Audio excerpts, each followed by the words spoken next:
우리나라의 민주적인 선거 제도가 도입되고 이를 통하여 국민의 대표자를 뽑아온 지도 벌써 40여 년의 세월이 흘렀습니다. 우리는 지금 20세기 마지막 길목에 서 있습니다. 그리고 제14대 대통령 선거를 눈앞에 두고 있습니다. 온 국민의 신뢰와 축복 속에서 새로운 정부를 탄생시키라는 역사의 엄숙한 명령을 우리는 듣고 있습니다. 국제 환경은 물론 나라 살림도 그리고 국민의 사고방식이나 생활방식까지도 어느 것 하나 변하지 않은 것이 없습니다. 그러나 그 많은 변화 가운데서도 아직 미흡한 것이 하나 있습니다. 그것은 우리나라의 선거 풍토입니다. 그 많은 선거를 치루오면서도 지금까지 공명선거의 뿌리를 제대로 내리지 못한 이유는 무엇이겠습니까? 이 국민들의 교육 수준이 낮아서 민주주의에 대한 이해가 부족해서일까요?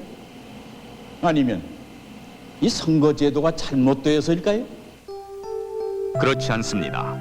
우리는 고학력 사회로 접어든 지 오래이며 좋다는 외국의 선거 제도는 거의 시험해 보았습니다.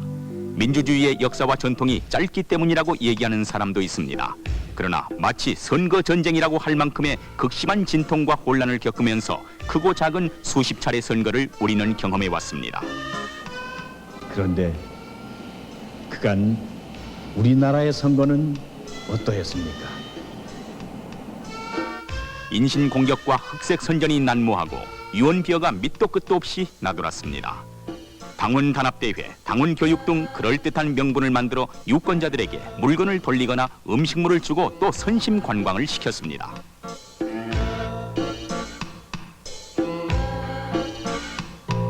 유세장에는 일당을 주고 청중을 동원했습니다.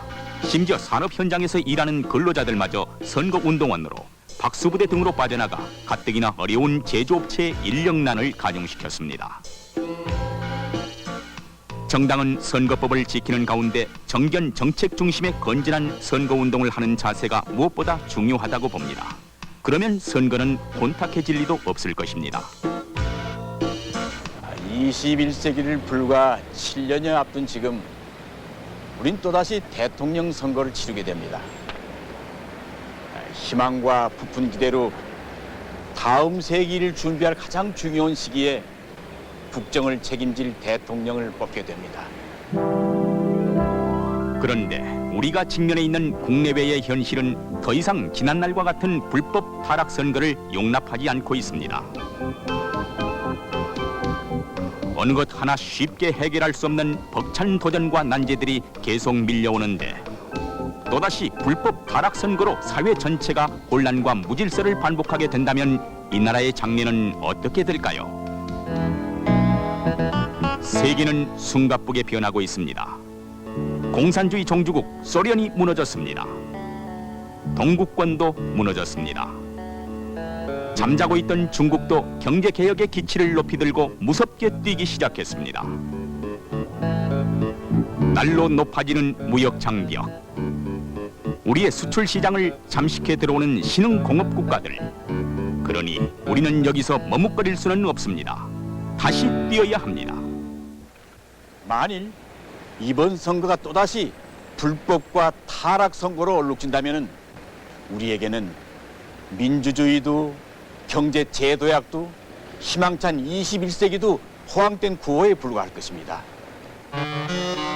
그러면 과연 어떻게 해야 이번 선거에서 공명선거를 정착시킬 수 있을까요? 외국의 이해를 찾아봅니다. 100여 년 전 영국의 선거 부패는 우리의 상상을 초월할 만큼 극심했습니다. 선거 날이면 후보자 측에서 유권자들을 술집에 불러 모아 실컷 먹인 다음 투표소로 보냈다는 거죠. 어떤 선거구에서나 선거 다음 날이면 술에 취해 싸우다가 다친 사람들로 병원은 만원이 됐습니다. 이런 선거 풍토를 하루아침에 바로잡은 것은 엄격한 선거법을 제정해서 강력하게 시행했다는 것입니다. 투표소 안에서는 누구를 찍으라 하고 강요하는 사람도 없습니다. 물론 감시하는 사람도 없습니다. 이 음식을 받아먹고 선심 관광이나 다녀오고 그리고 일당을 받고 유세장에 다녀와서 표를 찍어놓고는 이 선거 풍토가 깨끗해지길 바라는 것처럼 무책임한 행동은 없습니다. 오늘은 투표하는 날, 오늘은 노는 날이 아닙니다. 투표는 하셨는지요? 아, 걱정하지 마십시오. 벌써 투표를 마쳤어요. 생명의 근원이 맑은 물에 있는 것처럼 민주주의의 생명은 바로 공정한 선거에서 비롯됩니다. 물이 오염되면 생물이 살 수 없듯이 선거가 타락하고 부패하면 민주주의는 절대로 바르게 성장할 수가 없습니다. 공명선거에서만이 민주주의는 꽃피울 수 있는 것입니다. 민주주의의 멍해가 되고 국가 발전의 족쇄가 되어온 불법 타락선거 풍토. 이번 대통령 선거를 계기로 이 땅에서 반드시 추방시킵시다. 그리해서 공명선거의 찬란한 새아침을 열어 기쁨과 영광이 가득 찬 2000년대를 맞이할 수 있도록 하십시다.